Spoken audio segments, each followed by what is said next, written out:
Hey guys, welcome back to our YouTube channel. I hope आप लोग घर पे होंगे, ठीक होंगे, सेफ़ होंगे और पढ़ाई कर रहे होंगे। ठीक है, तो हमने अपना एक नया सीरीज़ शुरू किया था जिसमें हम लास्ट 1 ईयर के करंट अफेयर डिस्कस कर रहे थे। इसमें ऑलरेडी मैं 3 वीडियो बना चुकी हूँ। 2 वीडियो जो है आपकी नेशनल इवेंट्स पे गई है। जो थर्ड वीडियो था, हमने लास्ट वीडियो में हमने डिस्कस किया था सेंट्रल बजट और सेंट्रल इकोनॉमिक सर्वे। ठीक है, हमने ये डिस्कस कर लिया था।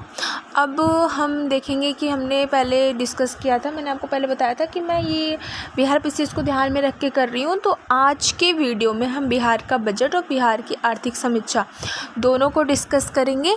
तो चलिए विदाउट टाइम वेस्ट किए हम वीडियो स्टार्ट करते हैं। बट स्टार्ट करने से पहले मेक श्योर आप चैनल को सब्सक्राइब कर लीजिए, जिससे कि जो आने वाली वीडियो जो भी हो आपको उसका नोटिफिकेशन मिल जाए। और वीडियो को लाइक करिए, फ्रेंड्स एंड रिलेटिव में शेयर करिए, अपना प्यार दीजिए और सपोर्ट करिए। ठीक है, चलिए स्टार्ट करते हैं आज के आज के वीडियो से। तो स्टार्ट करते हैं बिहार बजट 2022-23। यानी जो बिहार का बजट 2022-23 था उसमें क्या है क्या नहीं, मतलब कहाँ पे पैसे या जो कर है कहाँ से कितना प्राप्ति होगी, कितना खर्च होगा, व्यय होगा, ये सारी चीज़ें देखेंगे। किस किस क्षेत्र को प्रायोरिटाइज़ किया गया है, हेल्थ पे कितना बजट आवंटन हुआ है, एजुकेशन में कितना हुआ है, और भी जो फील्ड हैं जैसे स्कीम्स हो गई, पेंशन हो गए, इन सारी चीज़ों में कितना हुआ है, ये सब हम आज की वीडियो में डिस्कस करेंगे। Got it. चलिए हम स्टार्ट करते हैं। 28 फरवरी 2022 को बिहार सरकार की उप मुख्य वित्त मंत्री यानी कि कौन, तारकिशोर प्रसाद जी द्वारा 2022-23 का बजट पेश कर दिया गया। ठीक है, 22-23 के बजट का मुख्यतः उच्च आर्थिक वृद्धि दर हासिल करने तथा जन कल्याण के उद्देश्य से बनाया गया है। किसके उद्देश्य से बनाया गया? उच्च आर्थिक वृद्धि दर यानी जीडीपी जन कल्याण के उद्देश्य से बनाया गया है। राज्य सरकार की नीतियों एवं फल के फलस्वरूप 2021-22 की अगर बात करें तो 9.8% तथा 22-23 में 9.7% आर्थिक वृद्धि दर प्राप्त होने का अनुमान है। 21-22 में कितना? 9.8% और 22-23 में कितना? 9.7%। कितने वृद्धि का अनुमान है? 9.7% आर्थिक वृद्धि दर प्राप्त होने का अनुमान है। ठीक है, हालांकि 2020-21 की अगर हम बात करते हैं आर्थिक वृद्धि दर 2.5% ही थी। मतलब कितना ही ज़्यादा आर्थिक वृद्धि दर यहाँ पे हुई है। अगर हम 20-21 की बात करते हैं तो कितनी थी?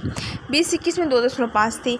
21-22 में यही आपकी 9.8% पहुँच गई और 22-23 में यही 9.7% होगी। यानी कि बिहार का ग्रोथ अच्छी रेट पे है। ठीक है, ये चीज़ पॉजिटिव पॉइंट मिल गई हमें स्टार्टिंग में ही। प्रस्तुत बजट जो है ना 6 सूत्रों पर आधारित है। हमने जो अपना सेंट्रल का पढ़ा था वो किसमें था? 4 सूत्रों पर आधारित था। 4 चीज़ों को प्रायोरिटाइज़ किया गया था। हमने सेंट्रल बजट में देखा था, उसको हमने डिस्कस भी किया था। अब बिहार का जो बजट है ना 6 सूत्रों पर आधारित है।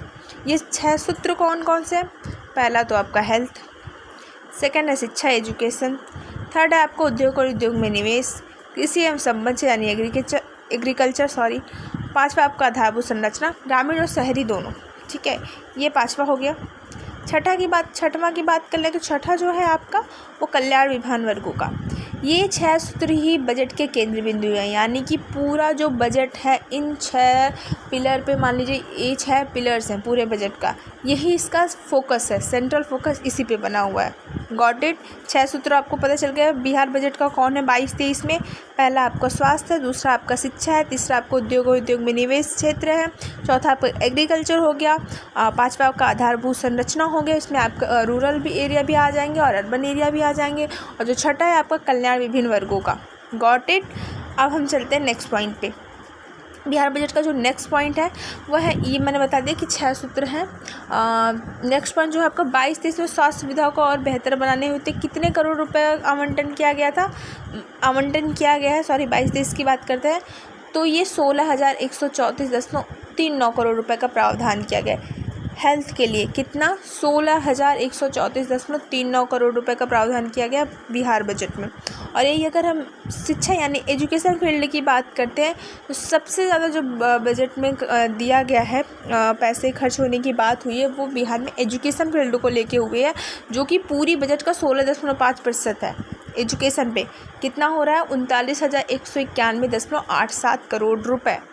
ठीक है, पहले हमने हेल्थ देखा, फिर हम एजुकेशन, जो कि पूरा बजट जो है ना उसमें सबसे ज़्यादा जो प्रतिशत बजट का प्रतिशत 16.5% शिक्षा को दिया गया है। ठीक है, कुल कितने करोड़ रुपए हैं? 39,191.87 करोड़ रुपए हैं। अगर शिक्षा पे आपको मेंस में भी क्वेश्चन आता है शिक्षा पे, तो आप ये कोटेशन डाल सकते हो कि बिहार के बजट में एजुकेशन को बढ़ावा देने के लिए इतने करोड़ रुपए का आवंटन किया गया, जो कि पूरे बजट का 16.5% था। Got it. एक मेंस में आपको एक, हाँ जी, मैं ये कह रही थी, मैं इसमें आपकी एक कोटेशन की वजह से एक फैक्ट जो है आप एग्जाम्पल डाल दोगे तो इससे भी आपके क्वेश्चन में एक अच्छा एज आ जाएगा। ठीक है, और हेल्थ पे, एजुकेशन पे तो क्वेश्चन आते ही आते हैं। ठीक है, थर्ड वन हम देखते हैं 2022 में राज्य सरकार और उद्योग में, जो हमारा थर्ड पिलर था उद्योग में कितने रुपए खर्च होने की बात हुई, तो 1643.74 करोड़ रुपए। और 22-23 की बात करें, एग्रीकल्चर फील्ड की बात करें तो 7,712 रुपये और 7,712.30 करोड़ रुपए आवंटन किए गए हैं। वहीं अगर हम रूरल एवं अर्बन डेवलपमेंट की बात कर लें तो 29,749.64 करोड़ रुपए का आवंटन किया गया है। ठीक है, ये हमने देख लिया। नेक्स्ट पॉइंट देखते हैं, अगर विभिन्न वर्गों के कल्याण हेतु जो योजनाएं चलती हैं, वृद्धा पेंशन हो गया, बच्चों के कुछ स्कीम्स हो गए, इन सारी चीज़ों के स्कीम के लिए जो पैसे आवंटन किए गए हैं वो कितना है? 12,375 करोड़ रुपए। कितना? 12,375.07 करोड़ रुपए का प्रावधान किया गया है। 6 पिलर थे, 6 पिलर में हमने देख लिया कि एजुकेशन पे सबसे ज़्यादा दिया गया है, फिर आपका एजुकेशन पे दिया गया है, हेल्थ पे दिया गया है, आपका एग्रीकल्चर फील्ड में भी दिया गया है, रूरल डेवलपमेंट, अर्बन डेवलपमेंट पे भी दिया गया है। बजट का प्रावधान जितना दिया सारे हमने देख लिए। ये फैक्ट है, आप प्लीज़ इसको नोट कर लीजिए। और जो मोस्ट इंपॉर्टेंट जैसे हेल्थ, एजुकेशन, ये सारी चीज़ें आपके मेंस में भी काम आएंगी, प्री में तो ऑब्वियस बात है काम आएंगी ही आएंगी, इसे याद कर लीजिए। ठीक है, नेक्स्ट पॉइंट पे चलते हैं हम। सुशासन के अंतर्गत आत्मनिर्भर बिहार के लिए विगत बजट अनुमान में 7 निश्चय 1 निर्धारित किए गए थे, और विगत बजट की भांति ही वर्तमान बजट में भी 7 निश्चय 2 निर्धारित किए गए हैं। तो सुशासन, जैसे आत्मनिर्भर भारत था उसी तरह आत्मनिर्भर बिहार के लिए जो लास्ट बजट था उसमें 7 निश्चय 1 निर्धारित किया गया था, अच्छा चला था। इसी बात को ध्यान में रखते हुए 22-23 का जो बिहार का बजट आया है इसमें भी 7 निश्चय का दूसरा पार्ट यानी 7 निश्चय 2 निर्धारित किए गए हैं। 7 निश्चय किए गए, ये जो 7 चीज़ों पे ध्यान देंगे तो इससे हमारा जो बिहार है ना वो आत्मनिर्भर बन पाएगा। इस चीज़ को ध्यान में रख के ये कहा गया है बजट में। अगर हम उस 7 पॉइंट को डिस्कस कर लें तो 7 पॉइंट है आपका युवा शक्ति, बिहार की प्रगति, यानी कि जो यूथ है वो बिहार की प्रगति में सहायक, यानी युवा शक्ति, उनके स्किल डेवलपमेंट की। और एजुकेशन पे हमने देखा कि सबसे ज़्यादा खर्चा किया जा रहा है, इस बात को ध्यान में रखते हैं क्योंकि युवा शक्ति जो है वो बिहार की प्रगति है। एक पॉइंट इनका ये हो गया। दूसरा, इन्होंने फीमेल यानी सशक्त महिला, सक्षम महिला को सशक्त करना है। ठीक है, इंडिपेंडेंट करना है। ठीक है, थर्ड पे एग्रीकल्चर हो गया। हमारा देश कृषि प्रधान देश है और बिहार यूपी में ये सारी चीज़ें तो वैसे कृषि के लिए फेमस है, तो यहाँ पे हर खेत तक सिंचाई का पानी की सुविधा को भी बढ़ावा देने के लिए इसका थर्ड पॉइंट ये है। चौथा आपका स्वच्छ गांव समृद्ध गांव, गांव को स्वच्छ बनाना। अगर हम गांव को स्वच्छ बनाते हैं, साफ़ सफाई का ध्यान देते हैं, जिससे कोई बीमार नहीं पड़ेगा। अगर कोई बीमार नहीं पड़ेगा तो फिर हॉस्पिटल के खर्चे कम आएंगे, तो हेल्थ सेक्टर पे हमें कम ध्यान देना पड़ेगा। कम ध्यान देना इन द सेंस कम पैसे खर्च करने पड़ेंगे, जिससे लोगों को ज़्यादा फ़ायदा होगा। ठीक है, और वो पैसे हम किसी और चीज़ में जैसे एजुकेशन फील्ड पे खर्च कर सकते हैं, स्किल डेवलपमेंट पे खर्च कर सकते हैं। ठीक है, और जगहों पे खर्च कर सकते हैं। Got it.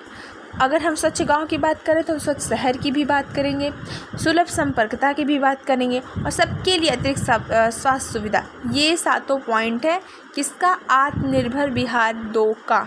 ठीक है, ये भी देख लें। आत्मनिर्भर बिहार के लिए आपके क्वेश्चन आ सकते हैं कि आत्मनिर्भर बिहार में 7 पॉइंट कौन कौन से हैं, तो ये है 7 पॉइंट यहाँ पे आपने देख लिया, मैंने समझा दिया। ठीक है, आप एक बार हमारे PDF डाउनलोड करके इसको पढ़ लीजिएगा, नोट्स बना लीजिएगा, इम्पॉर्टेंट है। Got it. नेक्स्ट चलते हैं 2022-23 का कुल व्यय, ठीक है, का बजट अनुमान कितना है? 2,37,691.19 करोड़ रुपए। और वित्तीय वर्ष में कितना था? 2,18,302.70 करोड़ रुपए, यानी कि जो अभी वाला बजट है ना वो पिछले वाले बजट से 19,388.49 करोड़ रुपए अधिक है। ठीक है, गॉट इट। नेक्स्ट पॉइंट पे चलते हैं। नेक्स्ट पॉइंट है अपना कि वित्तीय वर्ष 2022-23 में कुल राजस्व व्यय 1,91,956.67 करोड़ रुपए था। कुल जितना भी व्यय हुआ, जितना भी खर्च हुआ, उसमें से 80.66% ये था। वित्तीय वर्ष 21-22 के बजट का अनुमान अगर हम करते हैं, मतलब ये होगा अनुमान अगर हम 21-22 के बजट का करते हैं तो 1,77,071.39 करोड़ रुपए से 14,885.28 करोड़ रुपए अधिक है। वित्तीय वर्ष 2022-23 में कुल पूंजीगत व्यय की अगर हम बात करते हैं तो 45,734.52 करोड़ रुपए। वित्तीय वर्ष 21-22 की अगर हम बात करते हैं तो 41,231.31 करोड़ रुपए से कितना अधिक है? 4,503.21 करोड़ रुपए अधिक है। Got it.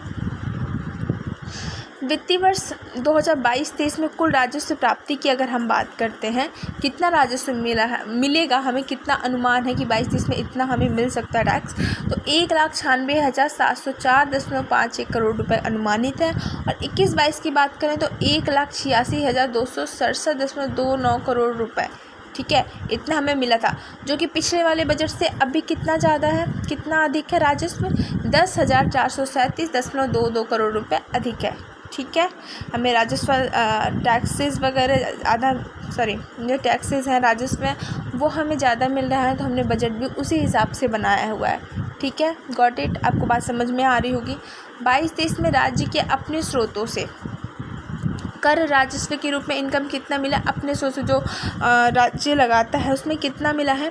41,387 करोड़ रुपए मिला है, अनुमानित है। 22-23 में कितना मिलेगा? वित्तीय वर्ष में 21-22 में कितना मिला था? 35,050 करोड़ रुपए से कितना रुपए अधिक मिलने का अनुमान है? 6,337 करोड़ रुपए अधिक मिलने का हमें अनुमान है कि 22-23 में इतना हमें अधिक मिलेगा। ठीक है, वित्तीय वर्ष वही 22-23 में राज्य के अपने स्रोतों से इनडायरेक्ट टैक्स गैर कर जो है राजस्व के रूप में कितना मिलेगा? 6,135.62 करोड़ रुपए प्राप्त होने का अनुमान है। वहीं हम 21-22 की अगर हम बात कर रहे हैं तो 5,505.47 करोड़ रुपए की तुलना में 630.15 करोड़ रुपए अधिक है।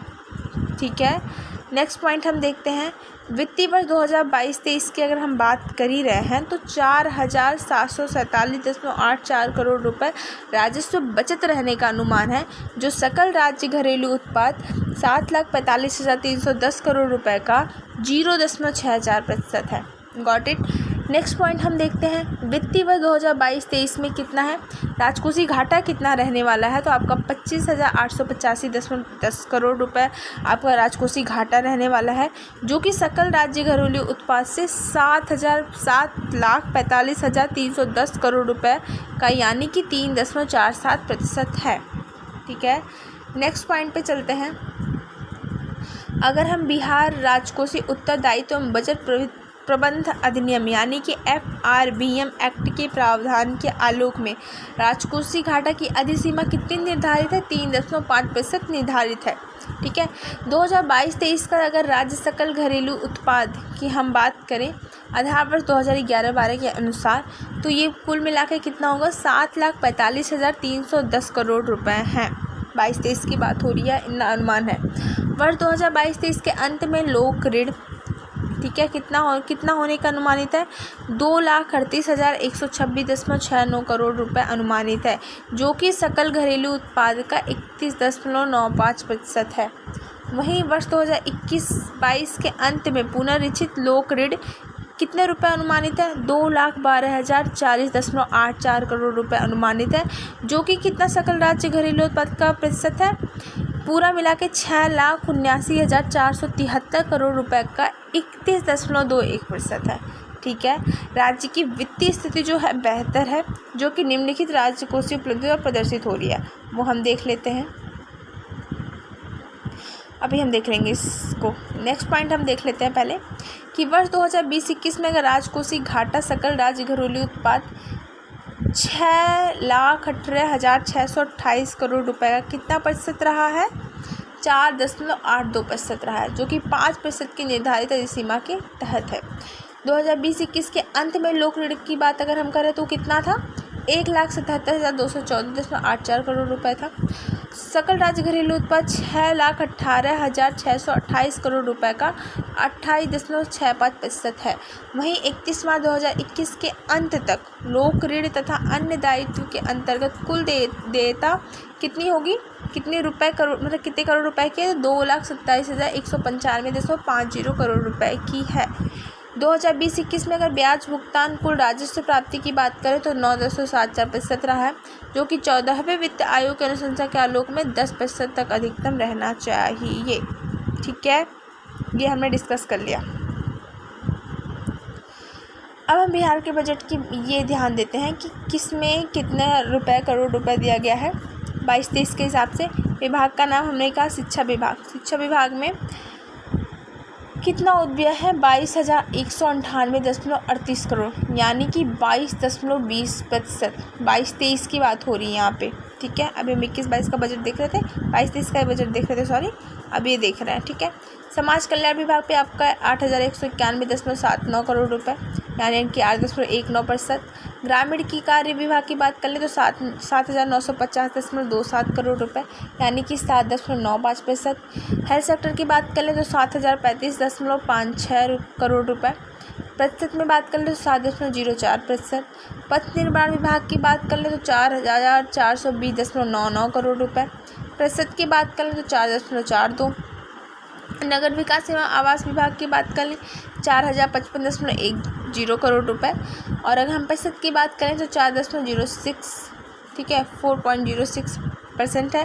जल संसाधन विभाग की बात करते हैं हम तो 3,232.63 करोड़ रुपए, और वहीं अगर परसेंटेज में हम इसकी बात करते हैं तो 3.23%, यानी कि 3.23%। ठीक है, और एग्रीकल्चर फील्ड की अगर हम बात करते हैं 2,781.99%, यानी कि 2.78%।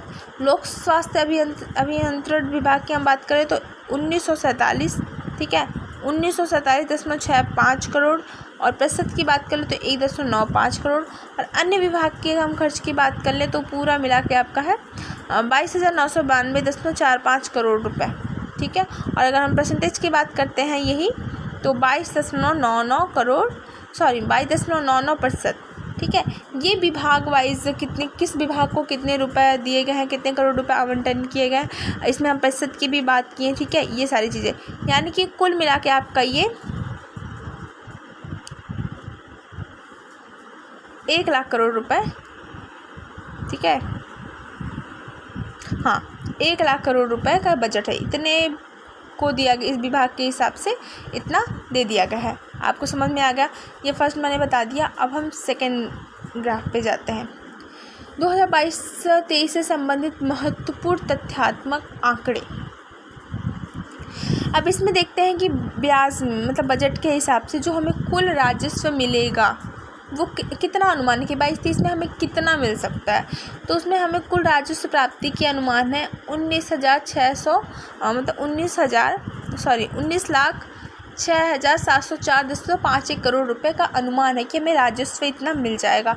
और 21-22 से और 22-23 में कितना अधिक है, ये 5.60% अधिक है। अगर हम कर राजस्व की बात कर लें तो ये 13,02,567.60। परसेंटेज में बात कर लें हम 21-22 और 22-23 में कंपेयर करके यहाँ परसेंटेज निकाल रहे हैं। ठीक है, पिछले वर्ष से इस वर्ष में कितना ज़्यादा है तो 5.02%। पूंजीगत प्राप्ति की बात कर लें कि पूंजीगत प्राप्ति हमें कितनी होंगी तो 41,187.43 करोड़ रुपए, यानी कि 27.77%। कुल प्राप्तियों की बात कर लें कितनी कुल प्राप्तियाँ हो गई हैं तो 2,37,891.94 करोड़ रुपए, यानी कि 8.87%। वही राजस्व खाते पे व्यय, जिसमें ब्याज भुगतान की बात हो गई आपकी, तो 16,305.03 करोड़ रुपए, यानी कि 12.31%। पेंशन में कितना अनुमान है 24,252.29 करोड़ रुपए, यानी कि 11.16%। और वेतन जो सैलरी जानी है लोगों की, गवर्नमेंट एम्प्लॉय की, वो क्या है 29,749.57 करोड़ रुपए यानी कि 9.23%। और पूंजीगत खाते पर ब्याज की अगर हम बात करते हैं तो 14,857.64 करोड़ रुपए और 59.77% यानी 59.77%। वहीं अगर हम कुल व्यय की बात करते हैं तो कुल व्यय मिला के हो गया आपको 2,37,691.19 करोड़ रुपए यानी कि 8.88%। और वही कुल राजस्व व्यय की बात करें तो 1,91,956.67 करोड़ रुपए यानी कि 8.41%। और पूंजीगत व्यय की बात करते तो 35,734.52 करोड़ रुपए यानी कि 10.92%। ठीक है, यहाँ हमने दो ग्राफ देखा कि यहाँ पे हमने देखा, यहाँ हमने समझा कि विभाग के वाइज विभाग के नाम से कितना बजट में कितना करोड़ रुपए किस विभाग को दिया गया है और कितना बजट का कितना प्रतिशत भाग वो है जितना पैसा उनको दिया गया है। ठीक है, और इस वाले आंकड़े में हमने देखा कि हमें कितना राजस्व मिल रहा है, कहाँ से कितना मिलेगा, अनुमान है कि कितना राजस्व हमें प्राप्त हो जाएगा, कर राजस्व कितने मिल जाएगा, पूंजीगत प्राप्तियाँ हमें कितनी हो जाएंगी, पेंशन हमें कितना देना है, वेतन हमें कितना मतलब वेतन पे कितना पैसा चला जाएगा। ये सारी चीज़ें यहाँ पे हमने देखी, प्राप्ति की भी स्रोत देखें और व्यय करने के भी स्रोत देख लिए। ठीक है, अब हम चलते हैं नेक्स्ट पॉइंट पे। नेक्स्ट पॉइंट है राजकोषीय घाटा। राजकोषीय घाटा के और एवं ब्याज भुगतान के अनुपात में यानी कि राजकोषीय घाटा यानी फिस्कल डेफिसिट और आपका जो जीडीपी है उसके अनुपात में बात कर लें तो राजकोषीय घाटा और जीएसडीपी कितना है, 20-21 में कितना था, 4.82% था, 21-22 में कितना, 2.97%, वहीं 22-23 का अनुमान है कि 3.47% होगा। वही हम ब्याज भुगतान कुल राजस्व प्राप्ति की बात करें तो 20-21 में कितना था, 9.74%, 21-22 का अनुमान यही है कि 7.79% होगा और 22-23 का भी अनुमान हम ये लगाते हैं कि 8.29% के आसपास होगा। गॉट इट, ये था ओवरऑल बिहार का बजट। आई होप आपको चीज़ें क्लियर हो गई होंगी, समझ में आ गया होगा।